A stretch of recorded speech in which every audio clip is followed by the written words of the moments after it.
Something really bad is happening in Massachusetts, and we didn't realize how dark it was until we got there. Okay, so it's Thursday, 3:12 p.m. somewhere past Hartford, Massachusetts, and Chris is driving my '05 Subaru like it owes him money, and I'm the passenger seat scrolling Craigslist on half a bar of 3G. My thumbs are cramping, a burrito sitting in my gut like wet cement. Then an ad pops up. Cozy Trail Side A-Frame.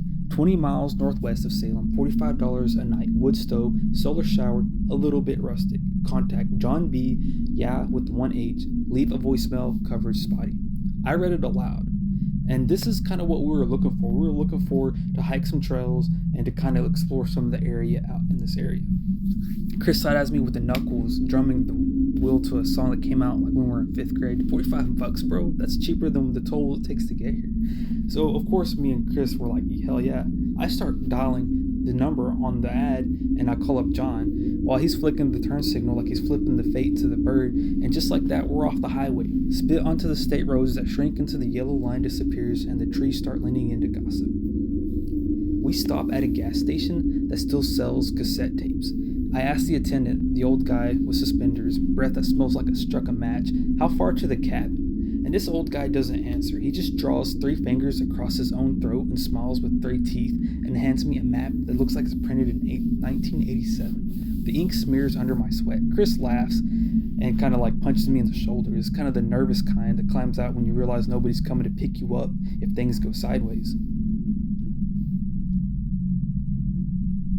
We roll up at 7:41, and yes, I checked because that timestamp is burned under my eyes.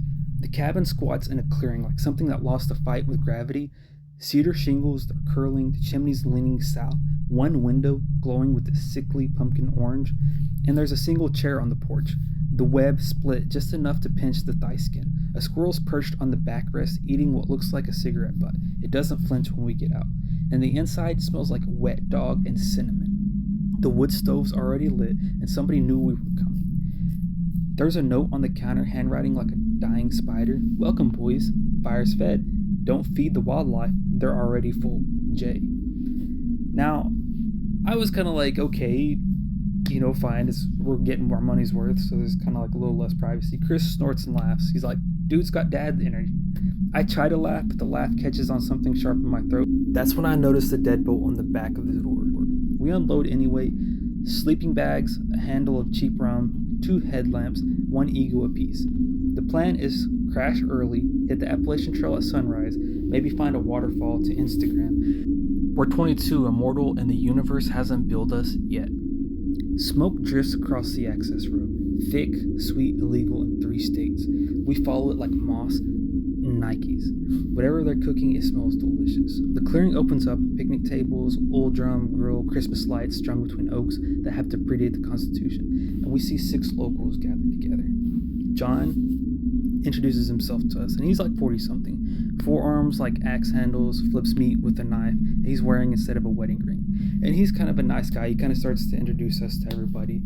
And Patsy beside him, she had the hair color of campfire embers, stirring baked beans with one hand, while the other strokes a scar that runs from her ear to her collarbone like a purple lightning bolt. Introductions go clockwise. Tommy, no shirt, tattoo of a noose around his neck, so realistic you expect him to tug at it for air. Gail, older, eyes the milky blue of expired milk, keeps humming Wade in the Water under her breath. Twins, maybe 16, named Cedar and Ash, can't tell which is which, both holding hands like they're afraid the forest will separate them if they let go. We shake hands. Nobody smiles with teeth. Chris, extrovert since birth, launches into our road trip playlist, offers to pull from the rum. John waves it off. Clarity's safer after dark. I think he's joking until I catch his eyes. Flat gray, like a lake that's already decided to keep whatever sinks in. The food is stupid good. And when I mean stupid good, it is delicious. Brisket, black on the outside, pink in the middle, juice that runs down your wrist, drips off your elbow, edible guilt. Cornbread crunches and melts. I eat until my jeans hate me. And when I say me and Chris stuffed ourselves, we were enjoying this. Conversation stays on safe tracks. Weather, socks, the price of diesel, until Patsy leans in, voice enough, low enough, the crickets have to lean closer too. You boys lock up tonight, yeah? Things mobile after sunrise. Chris grins, barbecue sauce on his canine. Mobile how, like raccoons or like zombies? Tommy answers without looking up from his knife. Like anything that walks on two legs but doesn't cast a shadow. The fire pops. Nobody blinks. I swallow a laugh and it goes down razor first. 9:17. Dusk folds in like someone closing a book on the sun. 1 second, we're passing coastlaw. Next second, every lantern clicks off in perfect sync. Locals stand so fast, their chairs scrape dirt sympathies. Thanks for coming, John says, already walking backwards. Trails fun at dawn, stick to the white blazes. They leave the food, the fire, the Christmas lights. We sit alone with the smell of meat turning cold. 10:04. Chris and I start cleaning up because guilt is cheaper than therapy. That's when these hippies seep out, bare feet, patchouli, hair and dreads that look grown, not styled. 15, maybe 20, carrying mason jars of something that glows amber under headlight beams. The leader is a chick that calls herself Lark. She has a voice like honey, left too long in the sun, sweet, but you can smell it's about to ferment. Beautiful night for a story, she says, seating us on a log like we're campers in a fairy tale. Nobody read us as kids. They pass the jar. I take a sip, tastes like gasoline and apricot. Chris downs too. Lark tells the witch story, but slower, with eye contact that feels like thumbs pressing on my pulse. She wears your voice once she eats your tongue, Lark whispers. She leaves your body, walking around like a Walmart greeter that can't say hello. The circle laughs. Their teeth are white, too even. One guy starts tuning a banjo made from a turtle shell. Strings look like human hair. I feel time stretch like taffy. My tongue goes numb. Chris is nodding along. His pupils dilated like dinner plates. I mumble something about early hike, my legs are feeling jello. And I'm like, man, maybe we drunk a little too much. I was like, because we have a... Lark puts her hands on my wrist. Her fingers are cold. Trail's dark, boys. Stay till sunrise. We will walk you home. I picture that outside deadbolt. Think about locks you can't reach from the inside. Adrenaline sobers me just enough. I fake a grin, pat my pocket like I forgot something crucial. Left my insulin, I lie. Chris blinks at me confused. He knows I'm healthier than a farmer's market tomato, but loyalty kicks in. Yeah, needles and stuff. Got a jet. We power walk away, feeling their stares between our shoulder blades like darts. Behind us, the banjo starts, one chord over and another over, same tempo as the heartbeat. Dawn smells like wet copper. We're on the trail by 6:15 in the morning. Fog so thick it's like hiking inside a milk jug. Chris is quiet, nursing a headache he won't admit is fear. I keep seeing Lark's face on every knot, on every pine. 2 miles in, we hear crying, soft, deliberate, like somebody wants to be found but not rescued. And she's sitting on a fallen birch, boots unlaced, black hoodie 2 sizes too big, hair so dark it swallows sunlight. Looks up, eyes the gray of wet concrete. Cheeks streaked with eyeliner that never quite washed away. Got water? She asks, voice cracked. I hand over the bottle. She drinks the entire liter without stopping, throat moving like a snake swallowing eggs. And I'm sitting there thinking, like, come on, lady, we don't have that much water. And she says her name's Serena. She's lost. Chris offers trail mix. She picks out only the cashews, symbolic, maybe just picky, I don't know. We're headed back to the cabins, I tell her. You can tag along. She studies us like we're math that doesn't quite add up. You helped me. Debt recorded. Before we can ask what she means, she stands, hands us these small carved raven, palm-sized, warm like it's alive, wood, smells like campfire and lavender. So we've got these little figurines that we're holding on to. Stay on dirt, she repeats, then steps backward into fog. Fog steps forward into her and she is gone. I was like, what did we just witness? Chris opens his mouth, closes it, and finally whispers, did we just get adopted by a Hot Topic ghost? We hit the access road by 9 a.m. Same clearing, same chairs, same squirrel, still eating trash, but the energy's flipped like a mattress full of bedbugs. John's outside splitting wood. He sees us, he drops the axe, walks inside. Door slams so hard the porching jumps. Patsy peeks through the curtain crack, meets my eyes, yanks the fabric shut like she's seen a solar eclipse. We try greetings, screens slap closed. Even the squirrel screws up the nearest pine. Tell flickering Morse code for get bent. Chris laughs, but it's the sound of a glass you already know is cracked. Maybe we smell.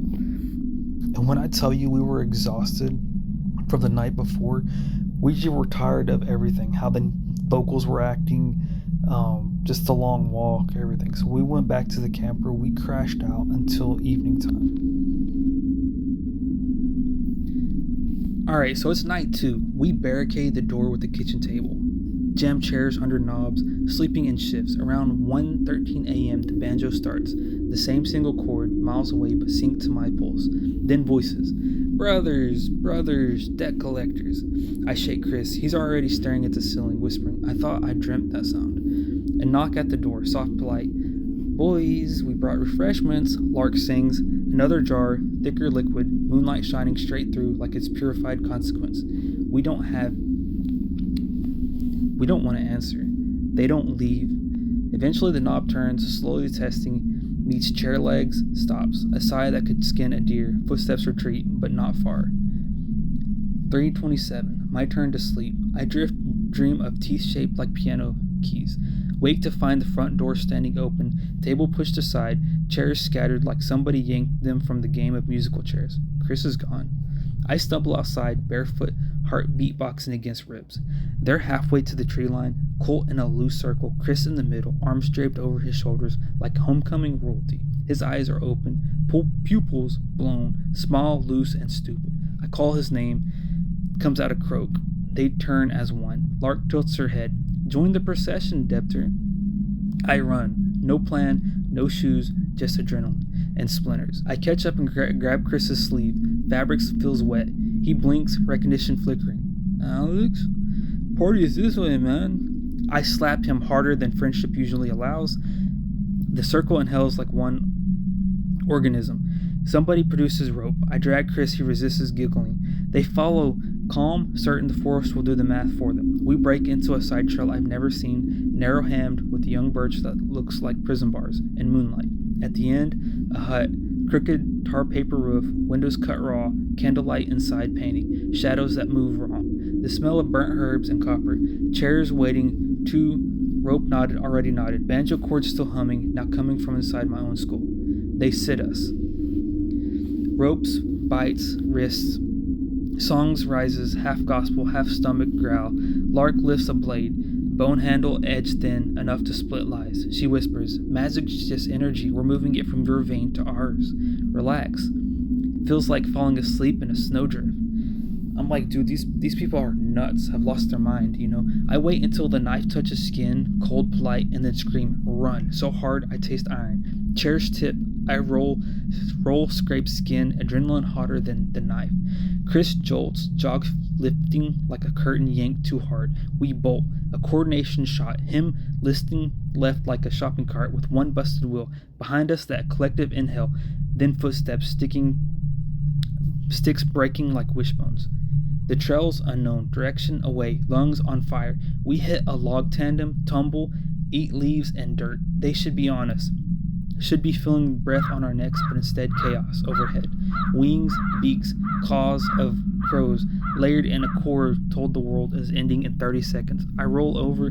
Serena is standing between us and the colt, arms cruciform, hair whipping like an underwater kelp. She snaps her fingers, sounds ricochets, trees flinch, birds dive, beak daggers, talons ripping hair, clothes, and skin. Cultists scream actual words. Takers, regroup!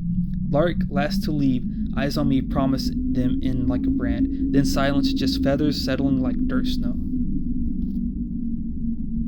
Serena helps us up, her hoodie's shredded underneath skin unmarked. Debt repaid, she says, voice soft now, almost shy. We gave twin goldfish. She continues, I'm granddaughter 11 generations removed from Bridget Bishop. She said, witches protect, we don't pray. Those are the descendants of the afflicted girls, only they never stopped accusing. They siphon power, bottle it, and wear it like cologne. The raven charms, homing beacons, keep you off their radar. She said, while you're on dirt, civilization, that's their hunting ground. Chris, still drunk on leftover chemistry, blurts out, so you're like a superhero? She smiles, small, sad, more like a park ranger for reality. Stay on trails, leave no trace, and maybe the force forgets you were ever here.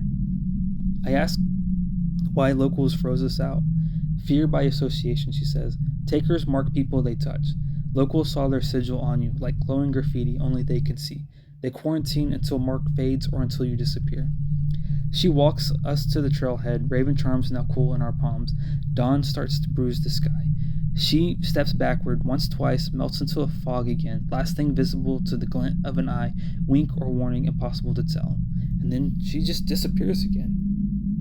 And me and Chris, we're still kind of drunk, but we understand that we got to get back to camp now, and we got to leave. We got to pack up and leave. So we're heading back to camp, and we run into those cult members again, but this time it's like we're invisible. They don't even notice that we're there, and we walk right by them. And finally we come back to camp, and I can't tell you how relieved we are. We pack in record time when we get back to the camp, and I tell you, we are shoving everything into our sleeping bags. We are ready to get the hell out of it. So I'm starting to lock up the door, and that's when John comes up to us. Head, axe handle clenched. He doesn't say hello. He just grabs my wrist, flips palm up, and specs like a jeweler spotting fake gold. He does the same to Chris. He sees nothing. Raven charms leave no tan line. His shoulders drop 20 years. I thought they'd taken you, he mutters.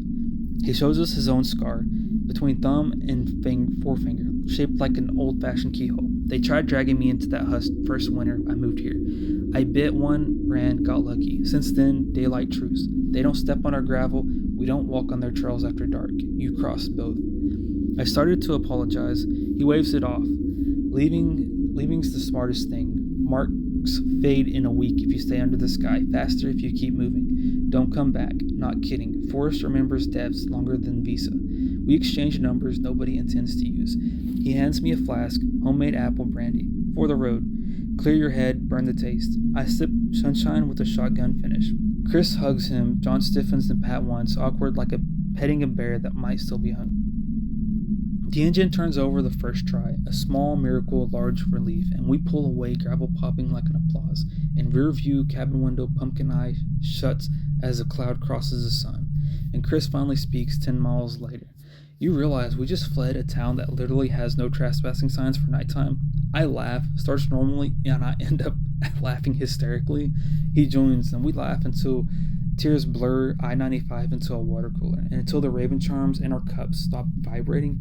We never did hit Salem proper. Turns out, we found the real witching hour 30 miles northwest, paid in skin cells and sanity. I still have the raven. Sits on my dashboard, stares at every passenger until they buckle. Chris moved to Colorado. Says altitude scares him less than the shadows that don't match their owners. And every time I smell oak or hear banjo tuned to a single chord, I roll every window down and drive faster than guilt can run. Because the forest remembers, and debt collectors, they never forget to come collecting. So if you're scrolling late at night, burrito in hand, and you see a too cheap cabin, ask yourself what the rent really costs. Maybe it's $45, maybe it's 45 heartbeats you haven't lived yet. Either way, lock the door and keep a tiny bird close, because the trail remembers, and it's always hungry. Hope you enjoyed the story. If you like this one, please like and subscribe, and I look forward to seeing you on the next video.